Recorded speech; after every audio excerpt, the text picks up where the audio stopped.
Good morning students. इस video के अंतर्गत हम लोग मॉडल एक्सिलरीज उसमें भी व्हील का व्हील का प्रयोग कहाँ कहाँ किया जाता है, उसकी क्या विशेषता होती है, उसके विषय में अध्ययन करेंगे। यूज ऑफ व्हील सेकेंड तथा थर्ड पर्सन के कर्ताओं के साथ इसका प्रयोग साधारण भविष्य काल सिंपल फ्यूचर टेंस प्रकट करता है। यानी सेकेंड पर्सन या थर्ड पर्सन के साथ अगर इसका प्रयोग किया गया, मतलब व्हील का प्रयोग किया गया है, तो यह सिंपल फ्यूचर टेंस यानी साधारण भविष्य काल को प्रकट करता है। जैसे you will go to Kanpur, तुम कानपुर जाओगे। शी विल टीच यू, वह तुमको पढ़ाएगी। They will not help you, वे तुम्हारी सहायता नहीं करेंगे। इन तीनों वाक्यों में देख रहे हैं सेकेंड और थर्ड पर्सन के साथ विल जो आया है वो सिंपल फ्यूचर टेंस को व्यक्त करने के लिए आया है, साधारण भविष्य काल को व्यक्त कर रहा है। बी जनरल ट्रूथ यानी सामान्य सत्य या यूनिवर्सल ट्रूथ सार्वभौमिक सत्य। सामान्य सत्य या सार्वभौमिक सत्य जनरल ट्रूथ और यूनिवर्सल ट्रूथ प्रकट करने के लिए भी विल का प्रयोग किया जाता है। The sun will set in the west, सूरज पश्चिम में डूबेगा, यह क्या सार्वभौमिक सत्य है। Water will keep its level, पानी अपना स्तर बनाए रखेगा, यह क्या है, यह है general truth. The stars will shine at night, सितारे रात में चमकेंगे, universal truth.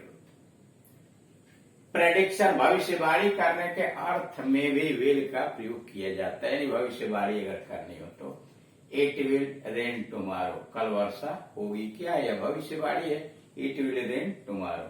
She will sing a song now, अब वह एक गीत गाएगी। यदि एक भविष्यवाणी के अर्थ में भी विल का प्रयोग होता है। डी है किसी रिक्वेस्ट के कथन में निवेदन किया गया, रिक्वेस्ट किया गया, तो वहां भी विल आ जाता है। Will you lend me your umbrella for a day, क्या कृपया एक दिन के लिए आप मुझे अपना छाता दे देंगे। विल यू लैंड में, क्या आप उधार देंगे।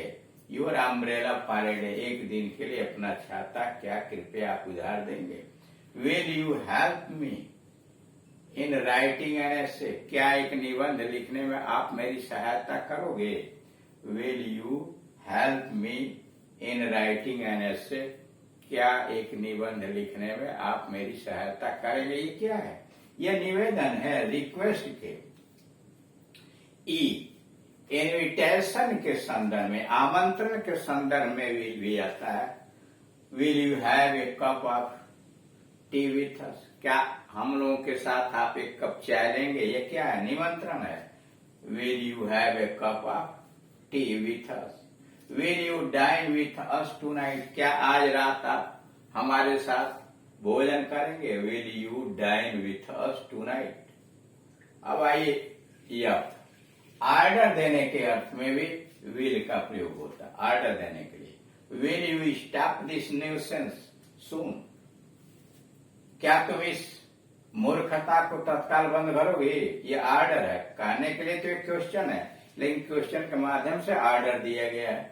Will you stop the nuisance soon, क्या तुम इस हानिकारक कार्य को तुम बंद करोगे।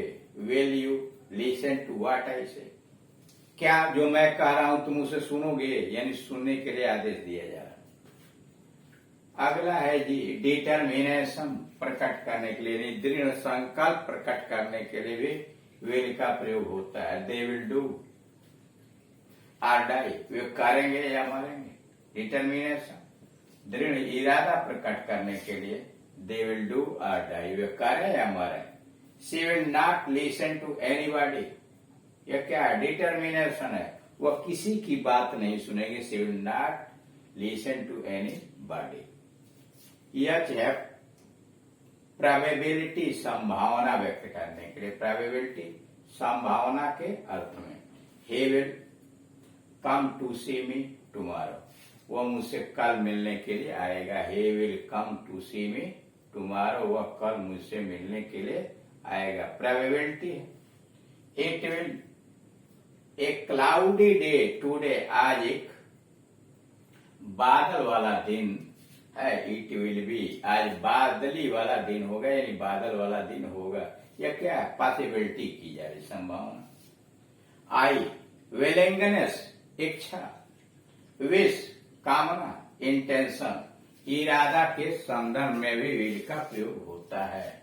जैसे who will help the poor, कौन गरीबों की सहायता करेगा, यह विश जाहिर किया गया विलिंगनेस, अपनी इच्छा के माध्यम।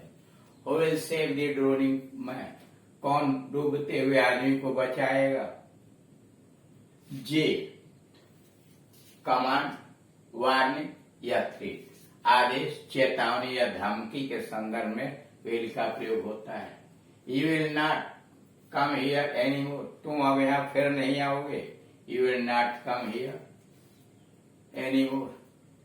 दूसरा, you will not enter my office at any cost, तुम किसी भी कीमत पर मेरे कार्यालय में प्रवेश नहीं करोगे। You will star from your place at your own risk, तुम अपने खतरे पर अपने स्थान से ही लोगे, यानी तुम अपने जगह से अपने खतरे पर अपने रिस्क पर हिलोगे। ये तो राग विल का सीधे प्रयोग। आपका फर्स्ट पर्सन, वो तो पहले जो दिखलाया गया वो सेकेंड पर्सन और थर्ड पर्सन के साथ था। अब यह फर्स्ट पर्सन कर्ता के साथ विल के प्रयोग से निम्न बातों का बोध होता है। अगर विल का प्रयोग फर्स्ट पर्सन यानी आई और वी के साथ किया गया है तो उसे निम्नलिखित बातें प्रकट होती हैं। ए है वायदा, प्रॉमिस करने के लिए फर्स्ट पर्सन के साथ विल लग जाता है। I will accompany you to Lucknow, मैं तुम्हारे साथ लखनऊ जाऊंगा, यानी मैं वादा करता हूं कि मैं तुम्हारे साथ लखनऊ जाऊंगा, प्रॉमिस है। I will accompany you to Lucknow मतलब मैं वादा करता हूं कि मैं तुम्हारे साथ लखनऊ चलूंगा। I will try to write better next time, मैं यह वादा करता हूं कि अगली बार इससे बेहतर लिखूंगा, लिखने का प्रयास करूंगा। I will try to write better next time, मैं आपसे वादा करता हूं कि अगली बार इससे बेहतर लिखने का प्रयास करूंगा। तीसरा, वी विल हेल्प यू, हम वादा करते हैं कि तुम्हारी सहायता करेंगे या हम तुम्हारी सहायता अवश्य करेंगे। बी है दृढ़ निश्चय, डिटर्मिनेशन, दृढ़ संकल्प का भाव व्यक्त होता है अगर फर्स्ट पर्सन के साथ विल का प्रयोग हुआ। I will go to Agra next week, अगले हफ्ते मैं निश्चित रूप से आगरा जाऊंगा, यह डिटर्मिनेशन है। I will go to Agra next week, अगले हफ्ते मैं निश्चित रूप से आगरा जाऊंगा। दूसरा, we will fight against injustice, हम लोग अन्याय के खिलाफ लड़ेंगे। We will fight against injustice, हम लोग अन्याय के खिलाफ लड़ेंगे। सी है विलिंगनेस, इच्छा। सी विलिंगनेस यानी इच्छा जाहिर करने के लिए। I will do this work, मैं इस काम को करूंगा, इच्छा है, विलिंगनेस है। I will do this work, मेरी इच्छा है कि मैं इस कार्य को करूंगा। धमकी देने में भी फर्स्ट पर्सन के साथ इसका प्रयोग हो जाता है। आई विल अरेस्ट यू, मैं धमकी देता हूं कि तुम्हें गिरफ्तार करूंगा। आई विल अरेस्ट यू, मैं तुमको गिरफ्तार करूंगा।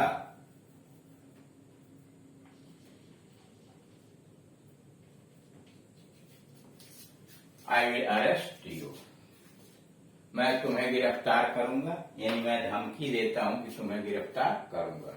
I will punish you if you do that work again, मैं तुम्हें धमकी देता हूं कि अगर दोबारा तुमने वह कार्य किया तो तुम्हें सजा दूंगा। I will punish you, punish सजा देना। I will punish you if you do that work again, अगर दोबारा तुमने वह कार्य किया तो मैं तुमको सजा अवश्य दूंगा। तीसरा है we will teach a good lesson in the next war, अगले युद्ध में हम लोग अच्छा सबक सिखाएंगे। उसमें छूट गया है, वी विल टीच ये China we will teach China a good lesson in next war. अगले युद्ध में चाइना को हम लोग अच्छा सबक सिखलाएंगे। ई रिफ्यूजल, मना करने के संबंध में भी इसका प्रयोग होता है refusal.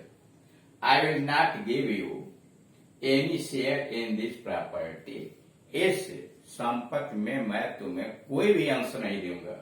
I will not give you any share in this property, इस संपत्ति में मैं तुम्हें कोई भाग नहीं दूंगा। आई विल नॉट अकम्पेनी यू, मैं तुम्हारे साथ नहीं चलूंगा। यानी इस तरह से देख रहे हैं कि विल जो है सेकेंड पर्सन और थर्ड पर्सन के साथ जब प्रयोग किया जा रहा है तो वो सेकेंड और थर्ड पर्सन के साथ सिंपल फ्यूचर टेंस यानी साधारण भविष्य काल प्रकट करने के लिए आता है, सामान्य सत्य को व्यक्त करने के लिए आता है, सार्वभौमिक सत्य को व्यक्त करने के लिए आता है, किसी भविष्यवाणी के लिए आता है और किसी निवेदन के कथन के लिए आता है। आमंत्रण देना हो किसी को, ऑर्डर देना हो तब भी सेकेंड और थर्ड पर्सन के साथ आता है। दृढ़ संकल्प के लिए भी आता है और संभावना के लिए भी इसका प्रयोग किया जाता है। फिर विलिंगनेस है, इच्छा है, इरादा है, इनका प्रयोग उसके साथ किया जाता है। और साथ ही साथ कमांड देना हो, वार्निंग देना हो, आदेश या चेतावनी देनी हो तो भी इसका प्रयोग किया जाता है। लेकिन फर्स्ट पर्सन के साथ अगर विल का प्रयोग किया जाता है तो वह वादा के अर्थ में आता है, दृढ़ संकल्प के अर्थ में आता है, इच्छा के संपर्क में आता है, धमकी देना हो या किसी कार्य से मना ही करना हो तो भी फर्स्ट पर्सन के साथ विल का प्रयोग किया जाता है।